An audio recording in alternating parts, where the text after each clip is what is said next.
I think Bluey just peaked. Legit, I think they might have just made the best piece of television media for kids and families, ever? At least in the last decade or so. But okay, let's back up here. First, Bluey. If you haven't heard of it, Bluey is an Australian animated series that, if you're in the US like I am, airs on like Disney Channel and Disney+. If you don't know anything about it and just see a few clips on the internet, you might think it's one of those silly cartoons for preschoolers like Peppa Pig or Dora the Explorer.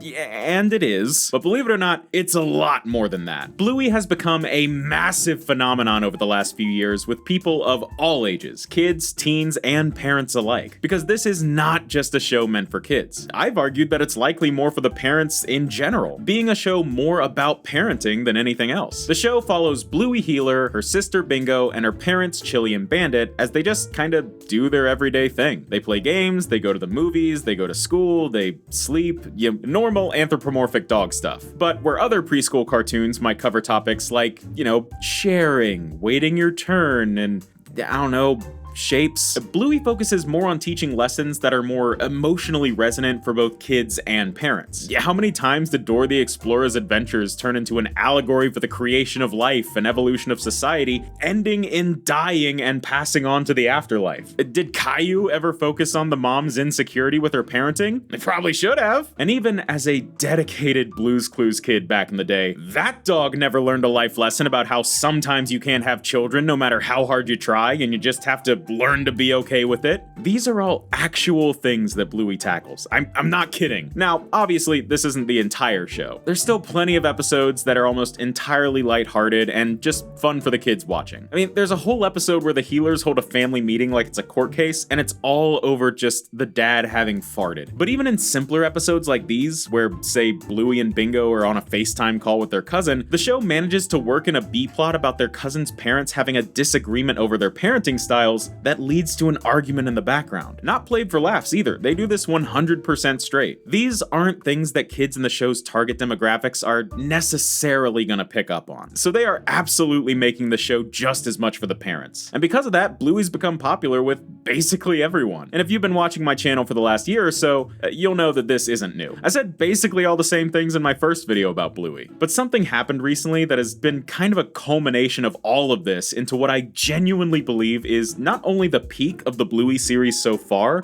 but possibly the best piece of television in this genre or demographic, The Sign. And this isn't just any episode. They have been subtly building up to this for a good chunk of the show's third season. It all starts in season 3, episode 41, Stickbird, where the family all head to a shockingly empty beach for a day of fun. But while Chili teaches Bluey and Bingo how to throw sticks or something, Bandit is constantly distracted. Sort of lost in thought.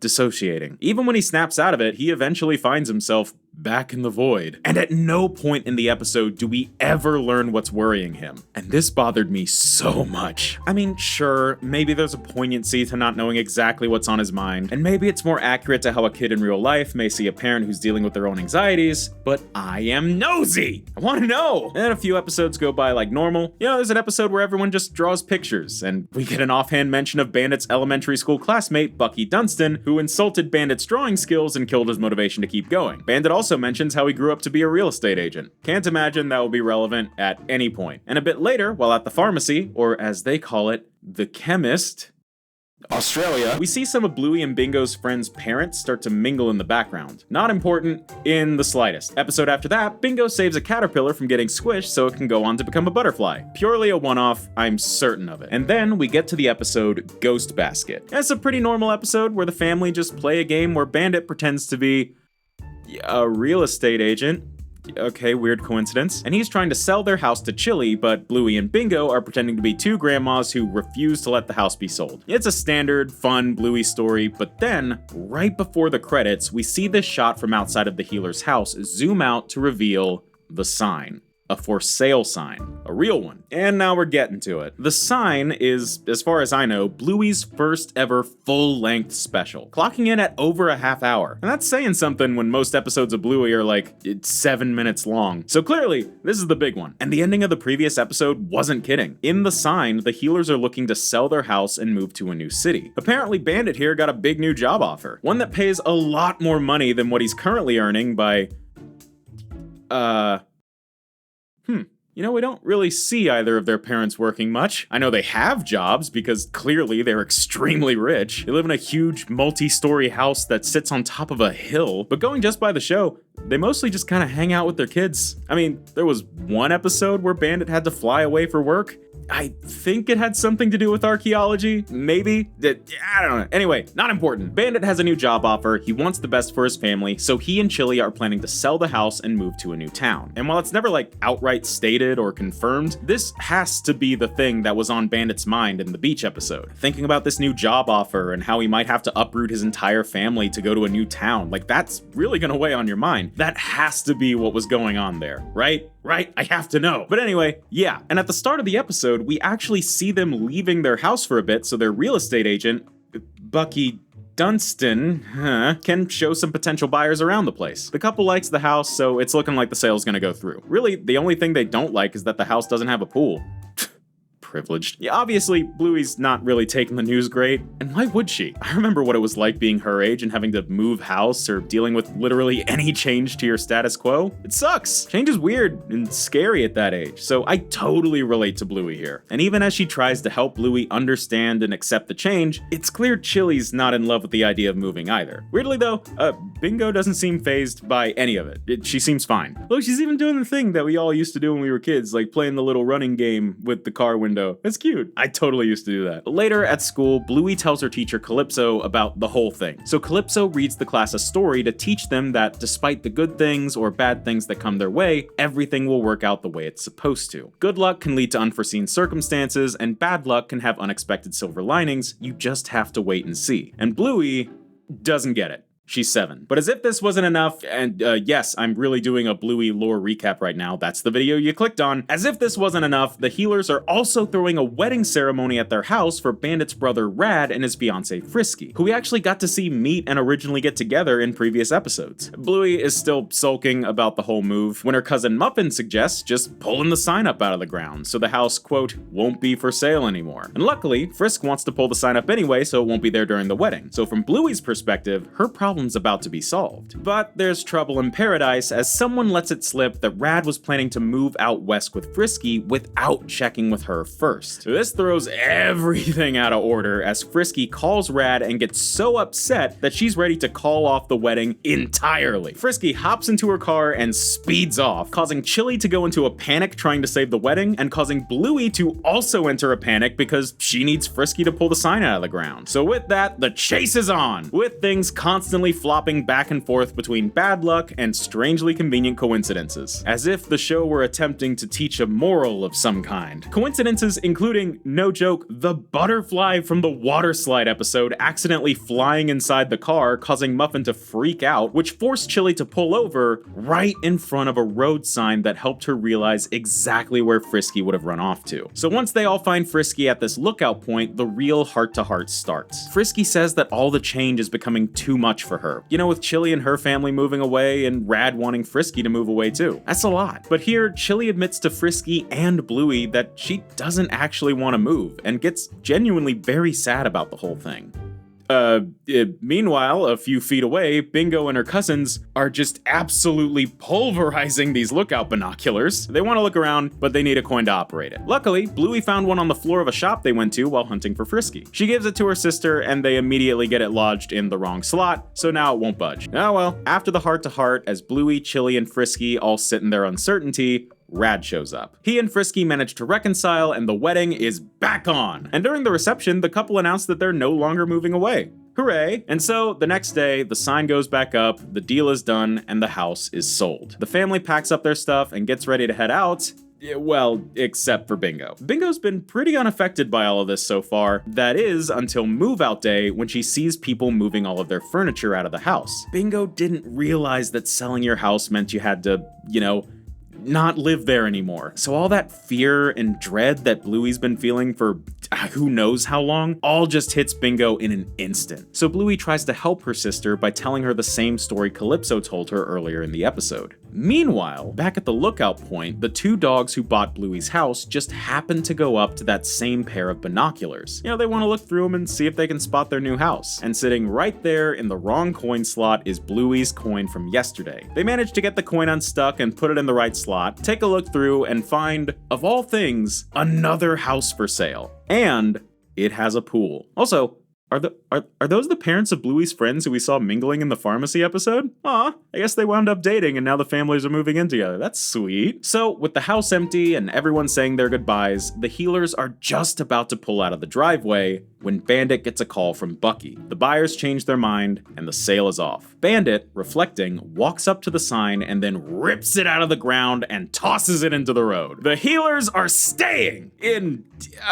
wherever it is they live. I don't know. Australia. The family excitedly runs back into their home and the episode ends. Now, okay, some of you might be wondering, what's the big deal? I mean, this just sounds like a very nice, standard story for families. And yeah, this isn't the world's most groundbreaking piece of fiction or anything, but considering this is a show in the same vein of like Peppa Pig, the level of storytelling here is borderline unheard of. There are shows for adults that don't have this level of emotional maturity. I love how this episode tackles the conflict from basically every possible angle. You have Bandit, who is unfortunately the instigator of the move, excited for the opportunity that's come his way, but unsure of whether or not uprooting his family is a good idea, and feeling guilty for the way that doing what he thinks is best for his family is causing so much sadness for everyone. And then you have Chili, who really and truly doesn't want to move, but wants to support Bandit and wants her kids to be brave, so she's kind of putting on an act. You have Bluey, who is just totally going through it, and then you have Bingo, who's just too young to fully process the gravity of the situation until it's too late. It's a very well-rounded portrayal of how a family might deal with something like this. Plus, this episode does an incredible job at keeping you on your toes. Legit, the show had me convinced that they were gonna move. Up until that scene at the lookout spot, I was fully ready for the status quo of the show to completely change. New town, new house, new supporting cast, new set of stories for the family to face, the works. To some extent,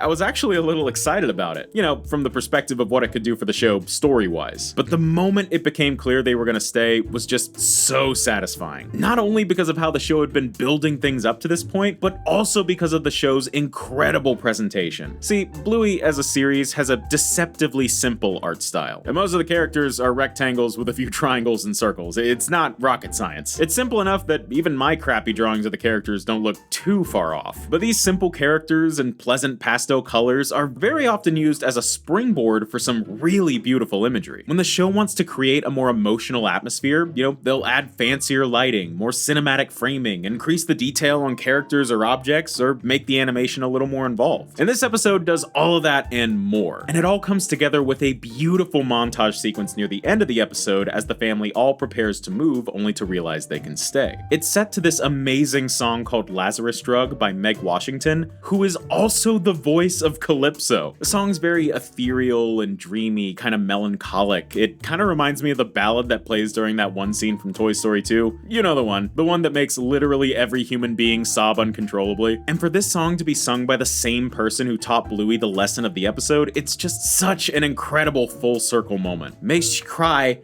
so much. It is insane how much of a tearjerker it is. And also, what a unique moral for, not just a kid show, family show, preschool show, just in general. I mean, when you boil it down, it's mostly a twist on the whole whatever will be idea. But I think the way they take that idea, place it into real world scenarios like having to move towns or a wedding going off the rails, mix it with concepts like the butterfly effect, literally, and show it from multiple different perspectives, makes the whole thing just so special and unique for both kids and adults to learn from. Yes, the idea that there isn't really good or bad luck, there's just what's happening. You don't know what might happen in the future. A good thing could turn bad or a bad thing could turn good. The only thing you can do is just wait and see. I love that. But I know you. You guys don't want life lessons. You want the lore, timelines, Easter eggs, continuity, all for a show about dog toddlers. Okay, jokes aside, there is a shocking amount of continuity and Bluey lore, essentially, in this episode. And when you start digging through it, it becomes clear that the writers of this show have been setting up the dominoes here for a while. We've already talked about some of the more obvious ones, like the two single parents from the pharmacy episode getting together, leading to the house with the pool being put up for sale. Heck, at the start of the episode, we even see one of those kids, Winton, saying his parents don't live together anymore. And then his friend, one of the terriers, just goes,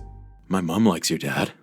a little awkward, but see? They were building this stuff up when I wasn't even paying attention. Plus, there's the caterpillar Bingo saved turning into the butterfly that caused Chili to pull over so that they could find where Frisky went, blah blah blah blah blah. Bucky Dunstan, the real estate agent, being randomly name-dropped 6 episodes before this one, and how the wedding between Rad and Frisky in general is a payoff from the previous season when these two first got together. But beyond all that, the episode is still full of Easter eggs, callbacks, and things that further the continuity of the series, even if they don't relate to the story directly. There's kind of this general theme of growing up throughout this entire episode. During the scene where the gang is trying to find Frisky, Bluey gets to sit in the front passenger seat of the car for the first time, which is treated like a huge deal by all the other kids. And later, while the kids are attempting to overthrow the binoculars, I guess, Bluey is the one who hangs back and engages with the heart-to-heart talk with her mom about not wanting to move. And of course, when Bingo gets sad about having to move, Bluey sets her own fears aside to help her sister. I think it's really interesting how the show isn't just allowing Bluey to get older, instead of just keeping her at 6 years old for the entire show, but her character and her role in the family is actively changing as well. It's very smart, and I'm sure very relatable for the kids watching the show. Plus, it makes this shot of Chili during the montage at the end hit even harder. I mean, not only is this scene sad enough already, but Chili here is standing in the exact same spot she was in when Bluey took her first steps. It's even shown at the same angle, man. There's some real character growth happening here that's so cool and refreshing to see from this kind of cartoon. And they're using the filmmaking and the medium to convey that to the audience in very subtle ways. The Sign really has the vibe of like a series finale. It feels like everything that was being built up over the last couple of seasons got paid off beautifully here. If this were the show's finale, it would feel totally earned. They even bring back one of the show's most iconic storylines for a super brief callback that just hit me like a train. Earlier in season 3, in the episode Onesies, we meet Bluey's aunt Brandy. If you know the show, you already know where I'm going with this. This is the episode that many believe to be tackling the subject of not being able to have kids. It's one of the most mature and heavily discussed stories in all of Bluey. And during the wedding scene, we see Brandy for the first time since that episode, and she's actually managed to get pregnant. This one tiny detail is just so heartwarming, and actually a really great and subtle way to back up the episode's moral. You know, Brandy believing that she might never have kids, only for her luck to turn around by the end of the season, is actually a very nice mirror to the way Bluey's luck consistently turned around throughout the episode, reinforcing that phrase from Calypso's story, "We'll see." It's just so good, dude. Again, it all feels like it could have made a perfect series finale, but it's not. In fact, it seems like the show is far from over. And actually, the show might already be hinting at some more serious subjects they're planning to tackle moving forward. Like Socks. Socks is another of Bluey and Bingo's cousins, and throughout the episode, her parents, Stripe and Trixie, are seen arguing.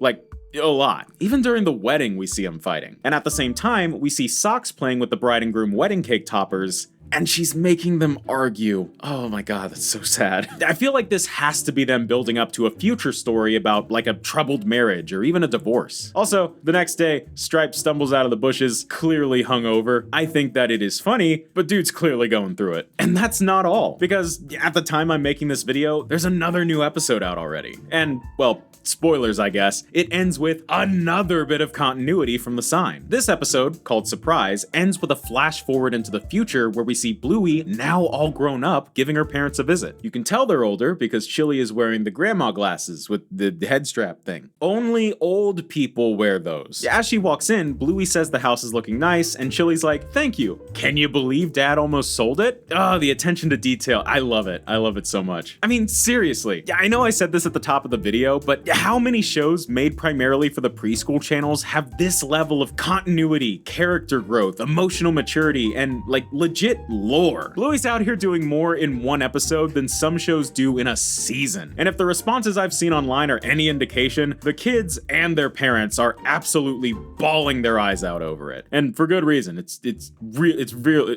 Yeah. I just don't think I've ever seen a show able to touch so many different people, young and old, at the exact same emotional level. It's genuinely astonishing. So yeah, I think Bluey might have just hit its peak, at least so far. I cannot wait to see how the show manages to top this episode. I got no idea how they'll do it, but the show has never failed to surprise me.